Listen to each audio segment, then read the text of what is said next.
students, welcome to our course reactive intermediates, and in reactive intermediate we are studying nitrene. In this lecture we will study about the reaction of the nitrenes. Nitrenes basically can undergo three types of reactions. First is cycloaddition of nitrene to alkenes or alkynes. Second type of reaction is the insertion reaction. Insertion reaction of nitrene could be intermolecular or intramolecular depending on the substrate structure or reactants. And third type of reactions of nitrene are rearrangements. Nitrene can undergo the rearrangements.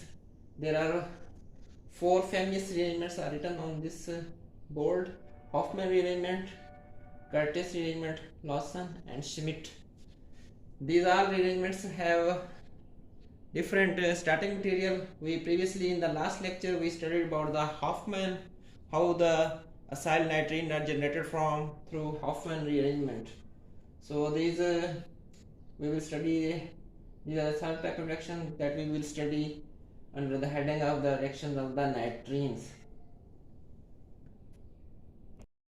So student, as we are discussing the reactions of nitrenes, as you know, the nitrenes are monovalent species with 2 electrons. Total they are isoelectronic to carbenes with 6 valence electrons. 2 electrons are in this single covalent bond with this alkyl moiety, and the 4 electrons are valence electrons. So they have two types: singlet nitrenes, in which the 2 electrons are paired. We already discussed in the introduction of the nitrenes about the singlet and their electronic structure, and the triplet nitrenes, in which the 2 electrons are unpaired. So in the case of singlet nitrenes, as the nitrenes have 6 valence electrons, so they need 2 more electrons to complete their octet.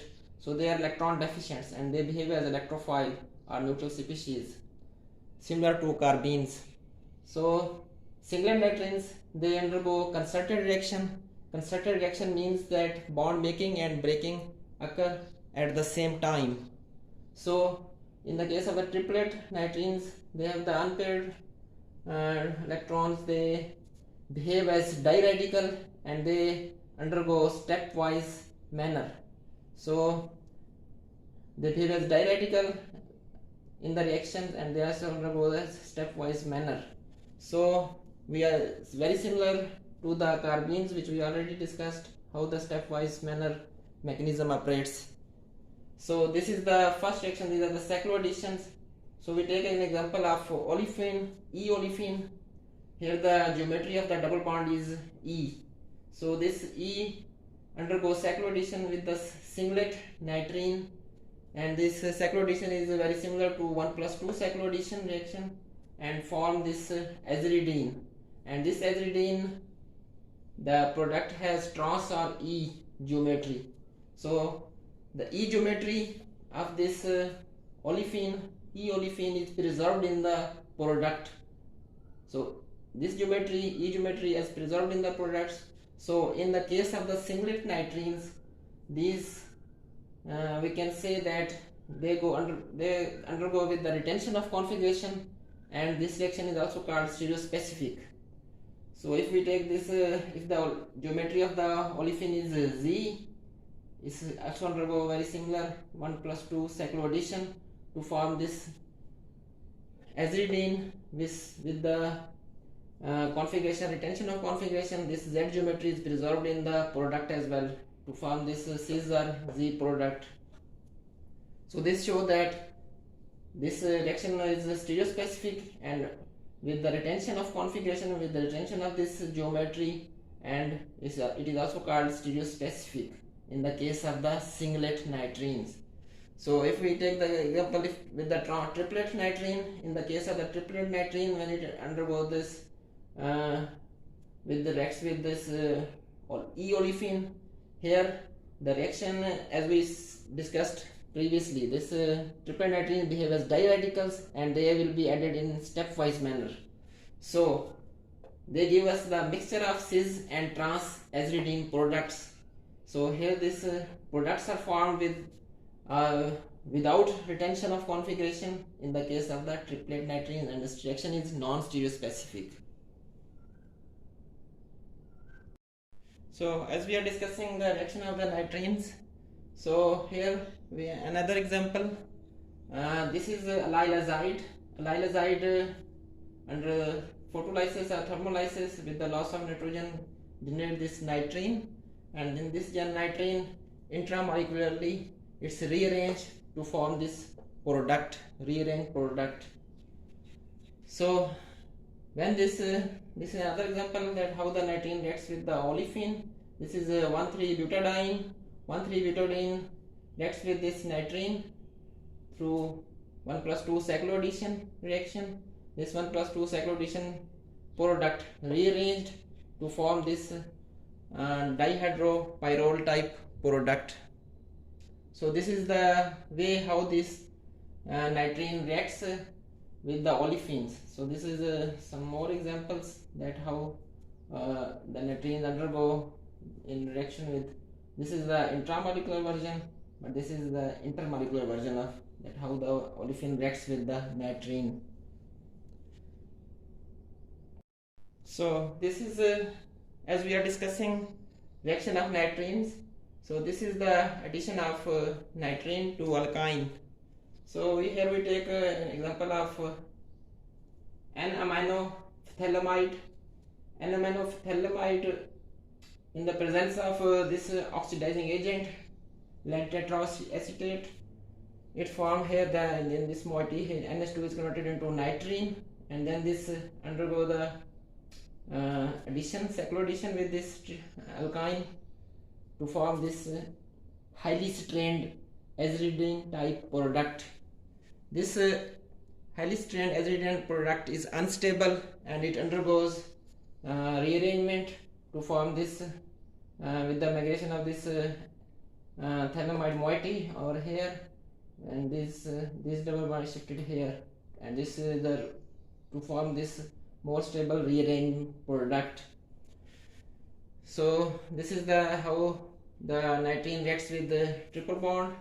And in another case, when phenyl azide in the presence of this thermal condition, so this phenyl azide does not form this phenyl nitrene. Instead, this phenyl azide undergo 3+2 cycloaddition, because this is here you can see negative charge here. This is 1,3 dipole. If you count the atoms 1, 2, 3, here there are 3 nitrogen, so this is 1,3 dipole. So it undergoes 3+2, this 1,3 dipole, 3+2 cycloaddition with this type of alkyne moiety to form this very important heterocyclic derivative called 1,2,3 triazole.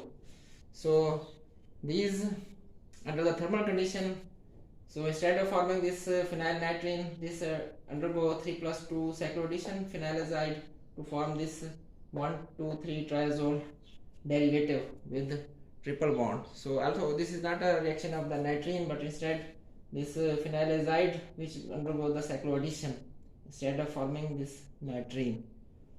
So this is showing how the nitrene reacts with the triple bond. These various two ways how these react with the triple bond. So this is another reaction, addition of nitrene to arene. So this benzene, when added to this ethoxycarbonyl nitrene, it's from this azridine type product. This azridine type product, it's undergo this is called electrocyclic ring opening. So this goes electrocyclic ring opening to form this 7-member ring. This is called azipine. This 7-member ring is called azipine.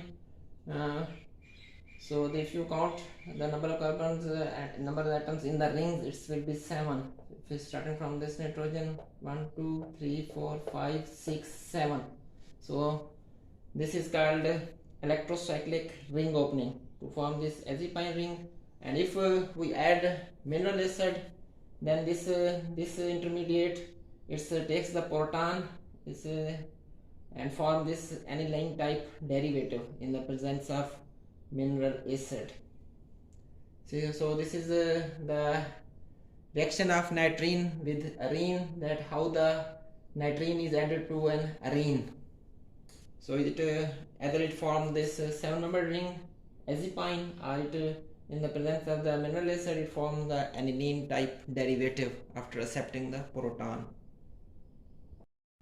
So as we are discussing the reaction of the nitrenes, here the second type of reactions of the nitrene is called insertion reaction. So how the nitrene is inserted into the sigma bond.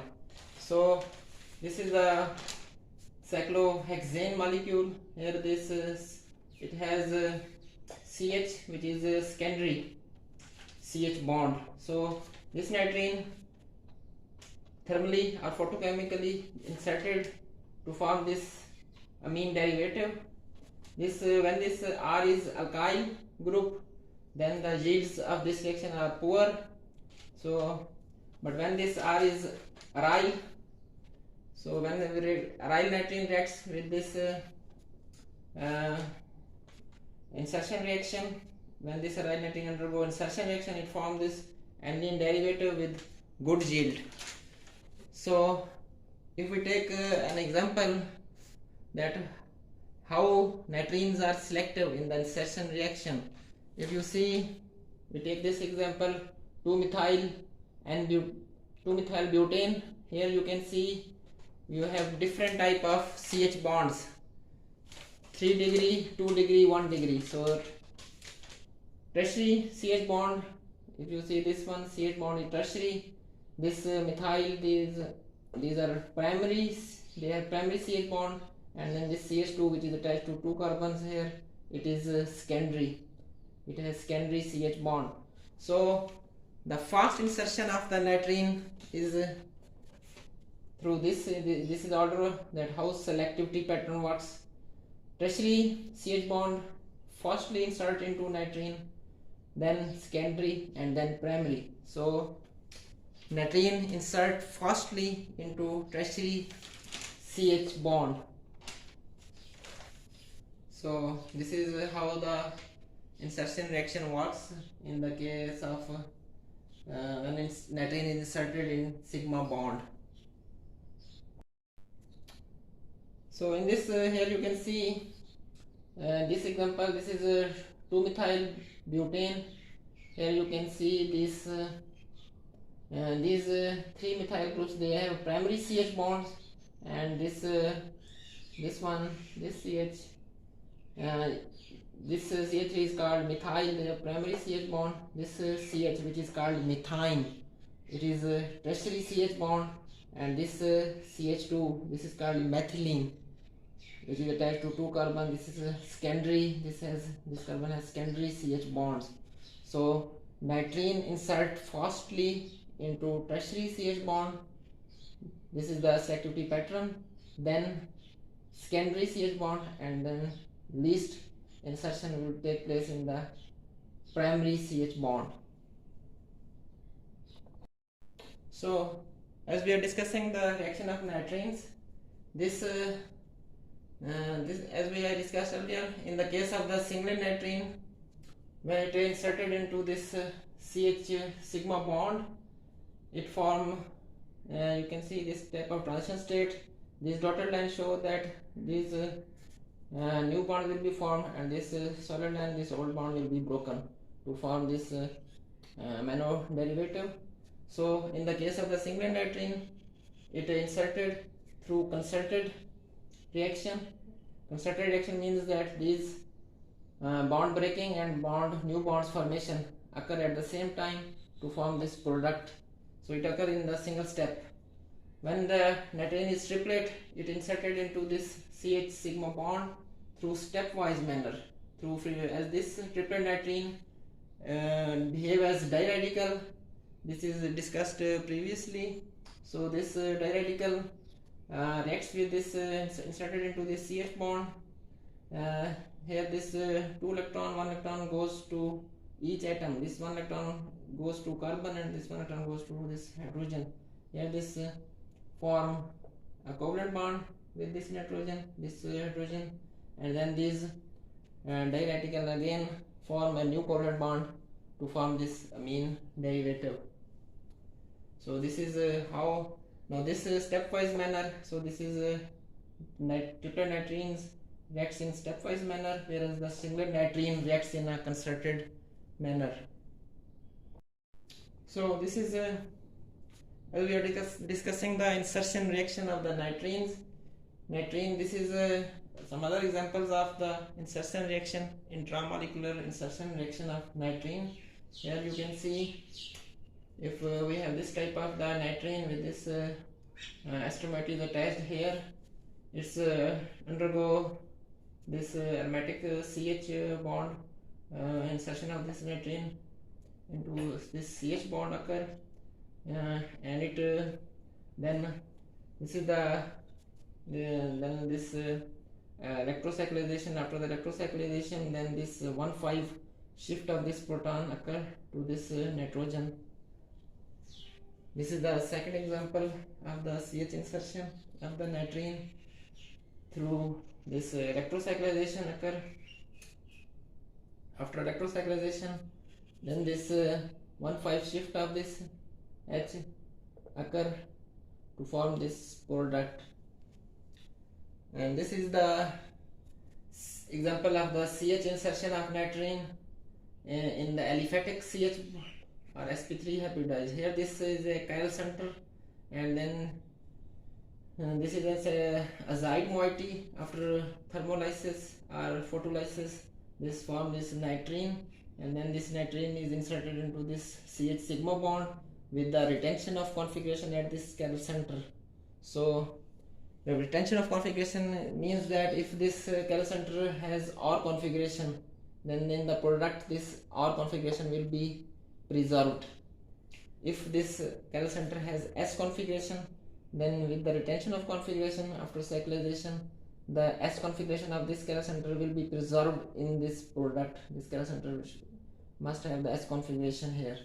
So this is obtained in 50 to 60% yield with the retention of configuration at this chiral center. So these are some more examples. So these examples of insertion reactions. So as we are discussing the reaction of nitrenes, so this is the last and final reaction of the nitrenes, which is called rearrangement reactions. So this is the first rearrangement, which is called Hofmann rearrangement. Basically, Hofmann rearrangement, the starting material for the Hofmann rearrangement is this primary amide. This primary amide, and the conditions for this Hofmann rearrangement is sodium hydroxide and bromine. So this primary amine is converted into primary amide is converted into amine. So this is the Hofmann rearrangement. So let's discuss in detail this Hofmann rearrangement. This primary amine reacts with in the presence of the base. It form this enolate. Then this enolate reacts with this base, takes the proton here to form this enolate. This enolate acts as a nucleophile, then it reacts with this bromine, and this take this bromine electrophile, and this bromide ion is removed. So it form N-bromo amide derivative. Then this N-bromo amide derivative, again the base takes this proton from here, and then this negative charge, when it comes back, and this beer leaves to generate acyl nitrene. So this acyl nitrene is an intermediate. It undergo the rearrangement. Though this this acyl nitrene rearranged to form this isocyanate.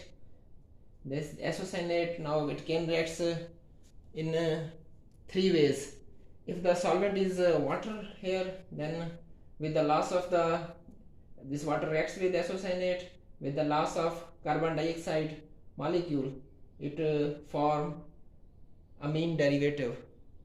So if this if any alcohol is a solvent like methanol or ethanol, then this alcohol reacts with this isocyanate to form the carbamate or urethane derivative.